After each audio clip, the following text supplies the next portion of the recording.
എന്തോ കാര്യമായിട്ടുള്ള പണിയാന്ന് തോന്നുന്നുണ്ടല്ലോ. ഞാനേ ആ ഇൻഡിഗോ കസ്റ്റമർ കെയറിലേക്കുള്ള ഒരു ഇമെയിൽ പ്രിപ്പയർ ചെയ്യുക. ഓ, ആ ഫ്ലൈറ്റ് ഡിലേ ഇഷ്യൂ അല്ലേ? ഭയങ്കര സീനായെന്ന് തോന്നുന്നു അല്ലേ? ഞാൻ ന്യൂസിലും സോഷ്യൽ മീഡിയയിലും എല്ലാം കണ്ടു. ആക്ച്വലി എന്താ ശരിക്കും സംഭവം? മെയിൻ റീസൺ ആയിട്ട് എന്താ പറയുന്നതെന്ന് വെച്ച് കഴിഞ്ഞാൽ FDTL റൂൾസിൽ വന്ന കുറച്ച് മാറ്റങ്ങളാണെന്ന്. അതെന്താ സംഭവം? അതായത് ഈ പൈലറ്റ് ഫെറ്റീഗ് എന്ന് കേട്ടിട്ടുണ്ടോ?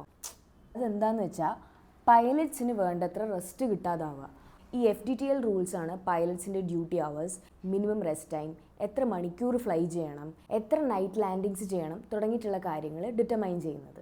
അപ്പോൾ പൈലറ്റ് ഫെറ്റീഗ് പോലത്തെ സിറ്റുവേഷൻസ് അവോയ്ഡ് ചെയ്യാനും കൂടുതൽ സേഫ്റ്റി എൻഷുർ ചെയ്യാനും വേണ്ടിയിട്ട് സിവിൽ ഏവിയേഷൻ്റെ റെഗുലേറ്ററി ബോഡിയായ DGCA എക്സിസ്റ്റിംഗ് റൂൾസ് ചെറുതായിട്ടൊന്ന് പുതുക്കി. അതായത് മുമ്പ് 36 hours ആയിരുന്നു പൈലറ്റ്സിൻ്റെ വീക്ക്ലി റെസ്റ്റെങ്കിൽ അത് 48 hours ആക്കി മാറ്റി. അതുപോലെ നൈറ്റ് ടൈം 12 മണി തൊട്ട് 5 മണി വരെ ആയിരുന്നെങ്കിൽ അത് 6 ആക്കി മാറ്റി.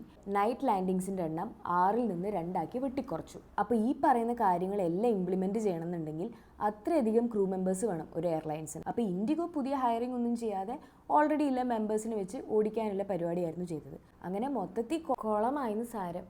അത് അപ്പോൾ അവർക്കും ഈ പറയുന്ന വർക്ക് ലൈഫ് ബാലൻസ് ഒന്നും ഇല്ല അല്ലേ? എന്തായാലും കംപ്ലൈൻറ്റ് ഡ്രാഫ്റ്റ് ചെയ്ത് അയച്ചിട്ടുണ്ട്. റീഫണ്ട് എന്തെങ്കിലും കിട്ടിയിരുന്നെങ്കിൽ ഞാൻ രക്ഷപ്പെടട്ടി. അപ്പം കണ്ട് തന്നെ അറിയാം.